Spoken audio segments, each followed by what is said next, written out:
Hi everyone, welcome to the course titled Alternative Transportation System CEC 412. Today we will look at the course recommendation or course outline as stipulated by the National Board for Technical Education. So here we have the curriculum for Higher National Diploma, Civil Engineering Technology. So under here, we will look for Alternative Transportation System. So we'll look at that under transportation option of this course. We have Alternative Transportation System. So let's look at what the course says. Under Alternative Transportation System, the course is with a code CEC 412, and the general objective of this course, as we have here,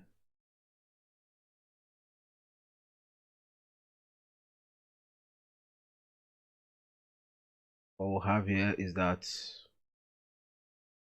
under assessment, this course is expected to cover 20% coursework, 20% course test, and 60% examination, 0% practical.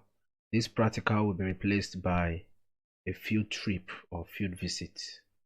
So under assessment, under competency, students should be able to have in-depth knowledge of the characteristics of both the rolling stock and the facilities of the various mode of transportation, such as the air transportation, the rail transportation system, and also the sea transportation system. So we're going to look at the facilities which are expected to be designed for smooth running of these various modes of transportation. So let's start with the first general objective of this course. Under this course, the first one is,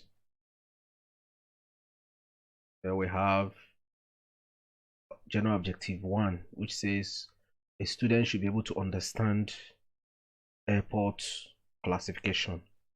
Under this, we have specific learning outcome include define an airport. A student should be able to define an airport, give the different classes of airports according to International Civil Aviation Organization, that is the ICAO, then classified aircraft size and runway length. Then we still have the second general objective is that the student should know the different components of an airfield. The specific learning outcome include the student should be able to list the components of an airport or aerodrome, draw an airport layout to clearly indicate the different runway arrangements or configurations. Then the student should be able to state the factors that affect runway length design under environmental and aircraft conditions. Then the student should be able to visit airfields and study their construction processes. So this is one of the field trip expected to be by the students to undertake, or we expect the students to take a field trip to understand the construction of airfield air pavements or airport pavements. So in replacement to this, the students will be made to watch videos on airport pavement construction and then answer questions under them. Then general objective 3, the student should be able to know the ICAO recommendation for airport and selection of a site for airports. The specific learning outcome include give the recommendation of the International Civil Aviation Organization on airport operation, state the 10 criteria for airport site location, explain in detail site survey for an airport. Then the fourth general objective is that students should be able to understand the determination of runway orientation and number. Under this, the student is expected to determine or to know determination of, to state the relevance of meteorological studies on runway design, learn the ICAO recommendation for runway design, use the Windows method to determine the number and orientation of runway, design primary runway, high speed and long speed runways. The fifth objective is that students should be able to understand the design of airport pavement. And under specific learning outcome, the student should be able to explain the various factors necessary for airport pavement, design a flexible pavement for different classes of airports, then repeat option 5.2, which is repeat the design of a flexible pavement for different classes of airport for a rigid pavement. Then differentiate between an airport and a heliport. Explain the peculiarity in airport layout and design. The student is also expected to design a heliport. Then we have the next objective is the sixth one, where the student is expected to understand the basic consideration for harbor design. Here the student should be able to design or define a harbor, give the different types of harbor and ports, describe different types of harbor, explain the ship characteristics that affect harbor design, state the relationship between ship size and dimension, draw a sketch to clearly indicate a harbor, channel, and port. Describe each of the following, such as jetties, dolphins, wharves, and piers. Students are also expected to describe how the harbor, channel, ports, jetties, dolphin, wharves, and piers could be designed. Then the seventh objective is that students should know the existence and significance of waves in water and ship-proof protection.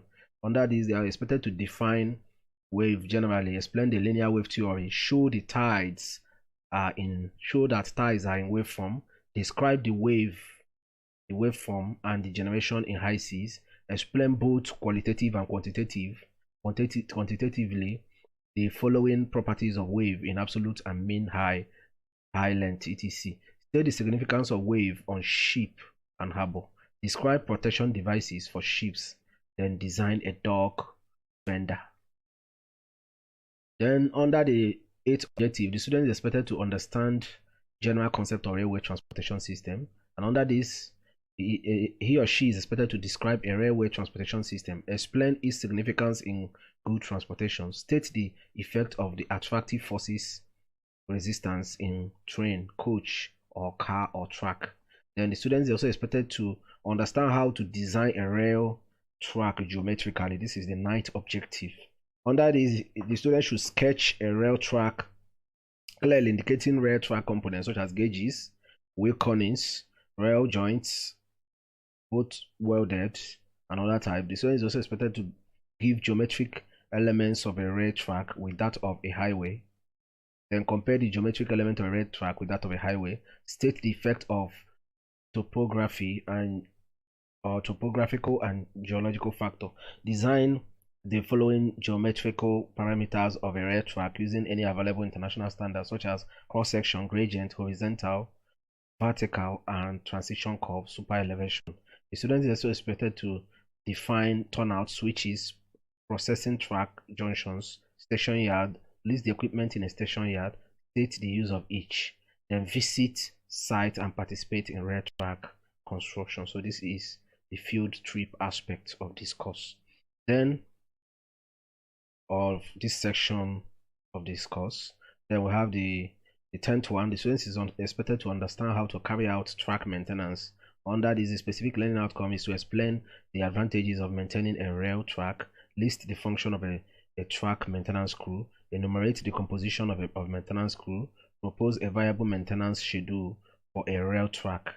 Then the 11th objective is to know the principle of signaling in a station.